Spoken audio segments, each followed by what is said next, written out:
ఏంటి ఇవో నేను చెప్పిన ఎవరైనా డాక్టర్ బాబాసాహెబ్ అంబేద్కర్కు సంబంధించిన అంబేద్కర్ విగ్రహాన్ని ఇక్కడ ఏర్పాటు చేసుకున్నాం.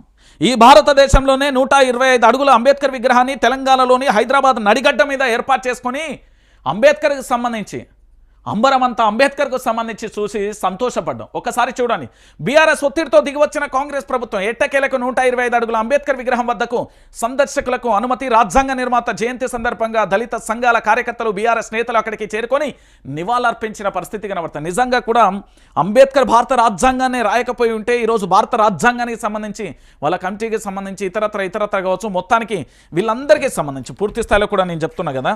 ఎందుకంటే భారత రాజ్యాంగానికి సంబంధించి పూర్తి స్థాయిలో ఈరోజు చాలా మంది చాలా రకాలుగా విభిన్నమైన వ్యాఖ్యలు చేస్తూ ఉంటారు.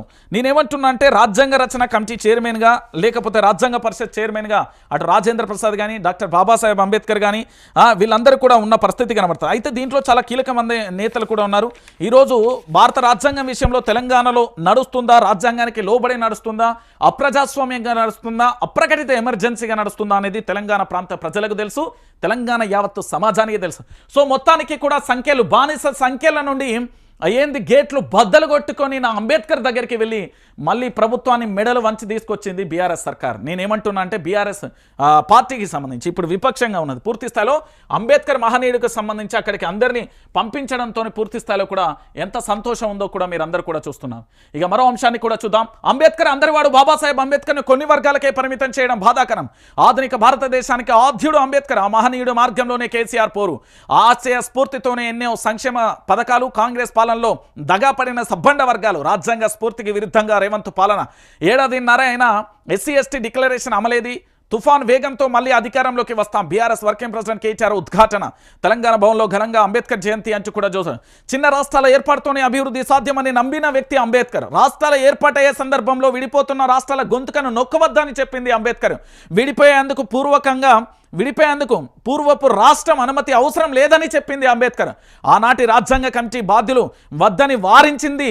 ఆర్టికల్ 3ని రాజ్యాంగంలో చేర్చింది అంబేద్కర్. నాడు బాబాసాహెబ్ అంబేద్కర్ ముందు చూపుతో తీసుకున్న నిర్ణయం వల్లనే ఈరోజు ఈ తెలంగాణలో రాష్ట్రం, ప్రత్యేక తెలంగాణ రాష్ట్రం ఏర్పడింది అని బీఆర్ఎస్ పార్టీకి సంబంధించి గట్టిగా విశ్వసిస్తున్న పరిస్థితి మనం చూస్తున్నాం. సో మొత్తానికి తెలంగాణ రాష్ట్ర వ్యాప్తంగా కూడా అంబేద్కర్కు సంబంధించిన ఉత్సవం అయితే బ్రహ్మాండంగా జరిగింది. ఎందుకంటే మీరు ఎక్కడికి వెళ్ళినా కూడా చూడొచ్చు, అందరూ కూడా నివాళులు అర్పించిన పరిస్థితి అయితే కనబడింది. సో మొత్తానికి అంబేద్కర్ జయంతికి సంబంధించి మొత్తం అన్ని వర్గాలకు సంబంధించి పూర్తి స్థాయిలో కూడా నివాళులు అర్పించిన పరిస్థితి కనబడుతుంది. ఎక్కడికక్కడ నివాళులు అర్పించడంతో పాటు అంబేద్కర్కు సంబంధించి ఊరు వాడ పండుగ తేడా లేకుండా ఎక్కడికక్కడ కూడా నివాళులు అర్పించిన పరిస్థితి కనబడుతుంది. ఇక్కడ ఒకసారి చూడొచ్చు, కేసీఆర్ పై ముఖ్యమంత్రికి అక్కస్సు. అందుకే 125 అడుగుల అంబేద్కర్ విగ్రహానికి రేవంత్ నివాళులు అర్పించలేదు. దళితులపై దమనకాండకు ప్రభుత్వం క్షమాపణ చెప్పాలి. బీఆర్ఎస్ ఎమ్మెల్సీ కవిత ఆగ్రహం అంటూ కూడా చెప్పాల్సిన పరిస్థితి కనబడుతుంది. అయితే నిన్న 125 అడుగుల అంబేద్కర్ విగ్రహానికి పూర్తి స్థాయిలో బీపీ మండల్ మనవడకు సంబంధించి ప్రొఫెసర్ సూరజ్ యాదవ్ మండల్ను ఇతర నాయకులతో కలిసి ఆమె నివాళులు అయితే అర్పించారు. పూర్తి స్థాయిలో కూడా ఇక్కడ చూడొచ్చు. ఎందుకంటే అంబేద్కర్ విగ్రహానికి సంబంధించి పూర్తి స్థాయిలో నివాళులు అర్పించిన పరిస్థితి అయితే మనం చూస్తున్నాం. ఇక్కడ దీంతో పాటుగా నేను ఒక చిన్న అంశం కనబడింది. పోలీసుల అత్యుత్సాహం కూడా ఇక్కడ కనబడింది. అంబేద్కర్ విగ్రహాన్ని నివాళులు అర్పించకుండా ఎమ్మెల్సీ కల్వకుంట్ల కవితతో పాటు బీఆర్ఎస్ నాయకులను పోలీసులు అడ్డుకున్నారు. విగ్రహం మొదటి అంతస్తులో వెళ్లి నివాళులు అర్పిస్తామని చెప్పినా కూడా పోలీసులు అనుమతించలేదు. మొదటి అంతస్తులోకి వెళ్లేందుకు అనుమతి లేదని అడ్డుకున్నారు. దీంతో ఎమ్మెల్సీ కవిత సహా నాయకులంతా గ్రౌండ్ ఫ్లోర్లో బైఠాయించి జై భీమ్ నినాదాలు చేశారు. అనంతరం పోలీసుల అనుమతి పూర్తి స్థాయిలో ఇవ్వడంతో మొదటి అంతస్తు పైకి వెళ్ళిన పరిస్థితి అయితే కనబడుతుంది. అక్కడ పైకి వెళ్ళి పూర్తి స్థాయిలో కూడా నినాదాలు చేసిన పరిస్థితి కనబడుతుంది. అయితే పైకి అంతస్తుకి వెళ్ళింది. అయితే దళితులపై ఇంత కర్కశమా అంటూ పూర్తి స్థాయిలో కూడా ఎమ్మెల్సీ కవిత కూడా ఆగ్రహాన్ని వ్యక్తం చేసిన పరిస్థితి కనబడుతుంది. అంటే పూర్తిగా మీరందరూ కూడా ఆలోచించండి. నిన్న అంబేద్కర్ జయంతి సందర్భంగా కూడా కనీసం అంబేద్కర్కు సంబంధించి నివాళులు అర్పిస్తామంటే ఒక ఎమ్మెల్సీని, అంటే తెలంగాణ ఆడబిడ్డకు సంబంధించి ఒక ఆడపిల్ల గౌరవం ఇవ్వాల్సిన పార్టీ కూడా గౌరవం ఇవ్వకపోగా పూర్తి స్థాయిలో ఇబ్బంది వచ్చిన పరిస్థితి కనబడుతుంది అంటే ఒకసారి మీరు అందరూ కూడా ఆలోచించండి.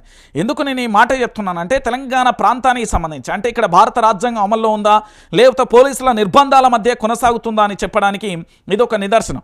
పూర్తి స్థాయిలో మీరు అందరూ కూడా చూస్తున్నారు కదా, ఎక్కడికక్కడ పూర్తి స్థాయిలో కవితకు సంబంధించి నిన్న కవిత నినాదాలు చేసి కవిత పూర్తి స్థాయిలో కూడా పోరాటం చేసిన పరిస్థితి కూడా మనందరం కూడా చూసాం.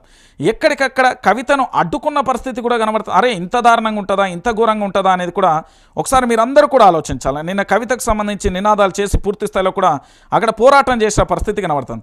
అంటే పూర్తిగా కూడా తెలంగాణ రాష్ట్ర వ్యాప్తంగా కూడా కవితకు సంబంధించిన పోరాటం నిన్న ఎట్లా కనబడ్డది, ఏం